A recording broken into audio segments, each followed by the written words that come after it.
when you think of trilogies, right, you think of perhaps Star Wars, Lord of the Rings, and undoubtedly The Wonderful Lizard.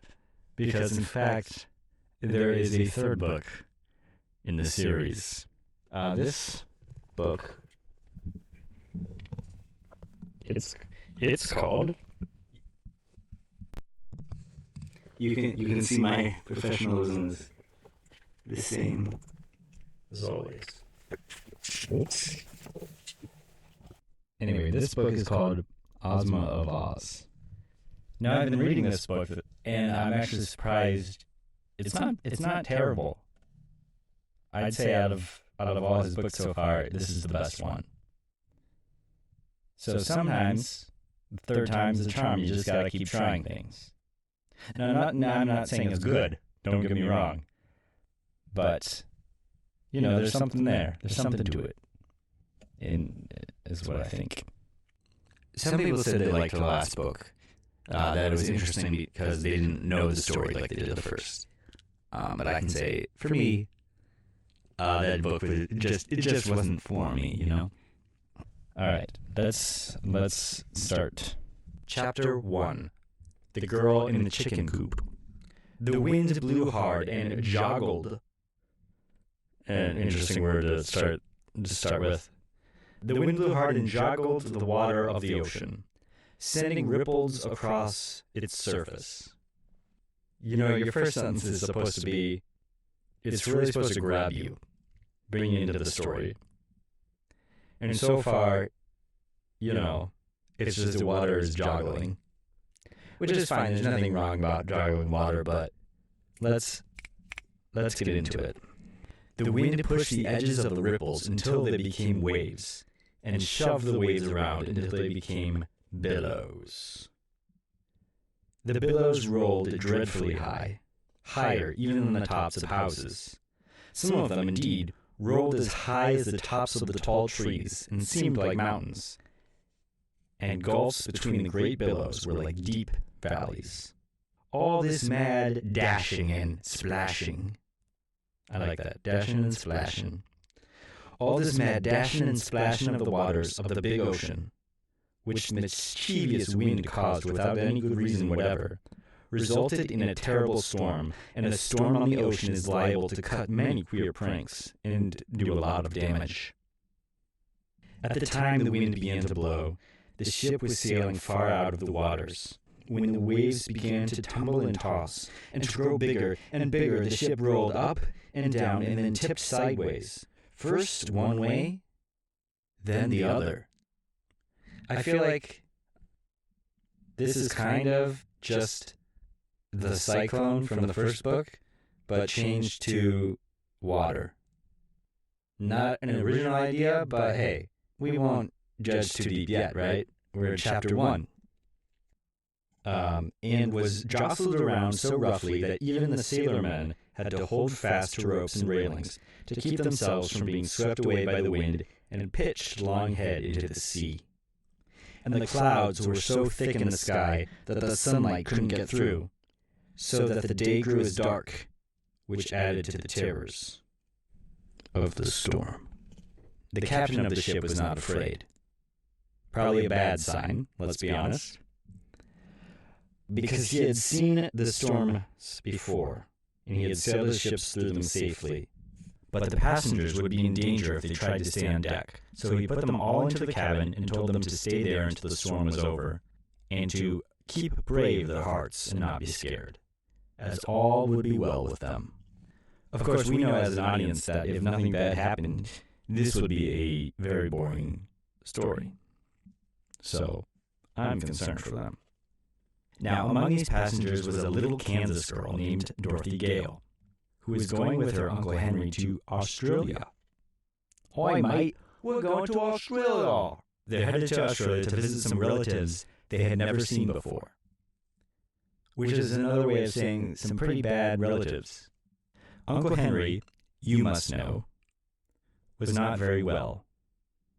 Okay, I'm going to put a pause again because, number one, I feel like this is the first time L. Frank Baum has ever addressed us You must know this. Duh, or you're a dummy. But also, no, I didn't know that. When was that mentioned? I mean, obviously, things went pretty badly. Dorothy lost her house, I assume, in the cyclone.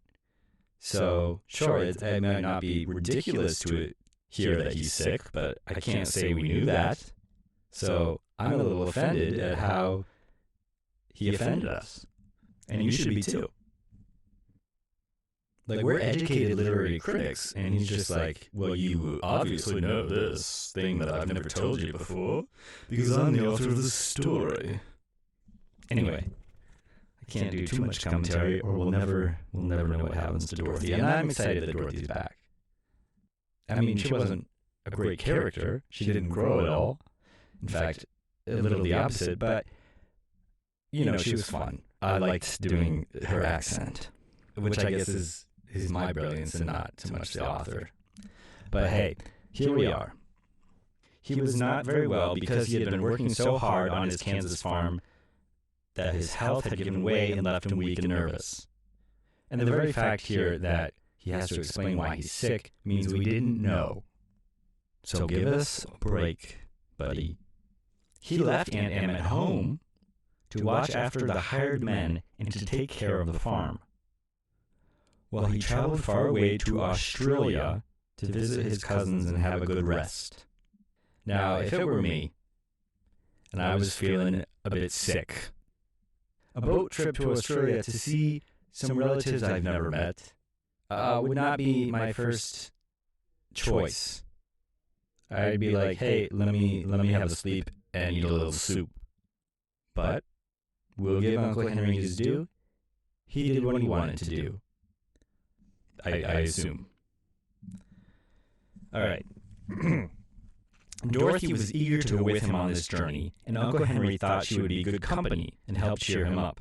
I, for one, think Uncle Henry is wrong. What do you think? So he decided to take her along.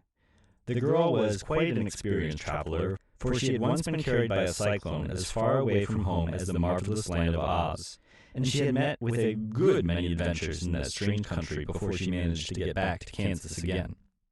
She wasn't so easily frightened. Whatever happened, when the wind began to blow and howl and whistle, and the waves began to tumble and toss, our little girl didn't mind the uproar the least bit. Of course we'll have to stay in the cabin," she said to Uncle Henry and the other passengers, "and keep quiet as much as possible until the storm is over. For the captain says if we go on deck, we may be blown overboard." No one wanted to risk such an accident as that, you may be sure. See, that I can get behind. So all the passengers stayed huddled up in the cabin, listening to the shrieking of the storm and the creaking of masts and rigging, and trying to keep from bumping into one another when the ship tipped sideways. Their biggest concern is not the ship tipping, it's them bumping into each other. Dorothy had almost fallen asleep when she was aroused with a start to find that Uncle Henry was missing. She couldn't imagine where he had gone. I mean, the ship, I assume. And as he was not very strong, she began to worry about him, and fear that he might have been careless enough to go up on deck. In that case, he would be in great danger unless he instantly came down. The fact was that Uncle Henry had gone to lie down in his little sleeping bed, but Dorothy did not know that. Sure, but we could assume, right? She only remembered that Aunt Em had cautioned her to take good care of her uncle. So, at once, she decided to go up deck and find him, in spite of the fact that the tempest was now worse than ever, and the ship was plunging in a really dreadful manner. Dorothy, here's an idea. Let's begin checking in the non-dangerous part. Then we can move on. Indeed, the little girl found it was as much as she could do to mount the stairs to the deck. And as soon as she got there, the wind struck her so fiercely that it almost tore away the skirts of her dress. Yet Dorothy felt a sort of joyous excitement in defying the storm, and while she held fast to the railing, she peered around through the gloom and thought she saw a dim form of a man clinging to a mast not far away from her. This might be her uncle, so she called as loudly as she could. Uncle Henry! Uncle Henry!" The wind screeched and howled so madly that she scarce heard her own voice, and the man certainly failed to hear her, for he did not move. Dorothy decided she must go to him, so she made a dash forward during a lull in the storm to where a big square chicken coop had been lashed to the deck with ropes. She reached this place in safety, but no sooner had she seized fast of the slats of the big box where the chickens were kept than the wind, as if it raged because a little girl dared to resist its power, suddenly redoubled its fury. With a scream like that of an angry giant, it tore away the ropes that held the coop and lifted it high into the air, with Dorothy still clinging to the slats. Around and over it whirled this way and that. They're very specific. And a few moments later, the chicken coop dropped far away into the sea, where the big waves caught it and slid it uphill to a foaming crest, and then downhill into a deep valley, as if it were nothing more than a plaything to keep them amused. Dorothy had a good ducking, you may be sure. But she didn't lose her presence of mind even for a second. She kept tight hold of the stout slats, and as soon as she could get the water out of her eyes, she saw that the wind had ripped the cover from the coop, and the poor chickens were fluttering away in every direction, being blown by the wind until they looked like feather dusters without handles. The bottom of the coop was made of thick boards, so Dorothy found she was clinging to a sort of a raft, with sides of slats, which readily bore her weight. After coughing up water out of her throat and getting her breath again, she managed to climb over the slats and stand upon the firm wooden bottom of the coop, which supported her easily enough. "Why, I've got my own ship," she thought, more amused than frightened at her sudden change of condition. There is, Dorothy, reason to be concerned, I would say. And then, as the coop climbed up to the top of the big wave, she looked eagerly around at the ship from which she had been blown. It was far away by this time. Perhaps no one on board yet had missed her, or knew of her strange adventure. Down into the valley and between the waves, the coop swept her, and when she climbed another crest, the ship looked like a toy boat. It was such a long way off. Soon it had entirely disappeared in the gloom, and then Dorothy gave a sigh of regret at parting with Uncle Henry, and began to wonder what was going to happen to her next. Just now, she was tossing on the bosom of a big ocean, with nothing to keep her afloat but a miserable wooden hen coop that had a plank bottom and slatted sides. A plank bottom and slatted sides, through which the water constantly splashed and wetted her through to the skin! Exclamation points. That's what water does, Dorothy. That's what water does. And there was nothing to eat when she became hungry, as she was sure to do before long. Thank you for that. Oh, Frank Baum. We know people have to eat. You don't have to explain that part. You can explain that Uncle Henry is sick. You don't have to say, and they all have to eat every day. We can put two and two together. And there was nothing to eat, and no fresh water to drink, and no dry clothes to put on. Yes, there are a lot of things that are not in the middle of the ocean. Well, I declare, she exclaimed with a laugh. You're in a pretty fix, Dorothy Gale. I can tell you, and I haven't the least idea how you're going to get out of it. As if to add to her troubles, the night was now creeping on, and the gray clouds overhead changed to inky blackness. But the wind, as if satisfied at last with its mischievous pranks, stopped blowing this ocean and hurried away to another part of the world to blow something else, so that the waves, not being joggled anymore, began to quiet down and behave themselves. It was lucky for Dorothy, I think, that the storm subsided. Yes, it was. Again, why is he putting in this, here's what my opinion is all of a sudden? Yes, I think we all think that Dorothy should think that the storm subsiding is good. It was lucky for Dorothy, I think, that the storm subsided. Otherwise, brave though she was, I fear she might have perished. Because Dorothy had encountered so many adventures and come safely through them, it did not occur to her at this time to be especially afraid. She was wet, and uncomfortable, it is true. After sighing the one sigh I told you of.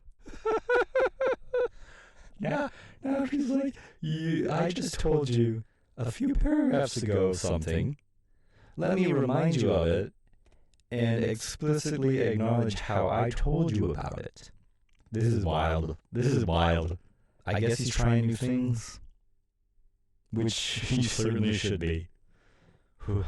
After sighing that one sigh I told you of, she managed to recall some of her customary cheerfulness and decided to patiently await whatever her fate might be. By and by, the black clouds rolled away and showed a blue sky overhead, with the silver moon shining sweetly in the middle of it, and the little stars winking merrily at Dorothy when she looked their way.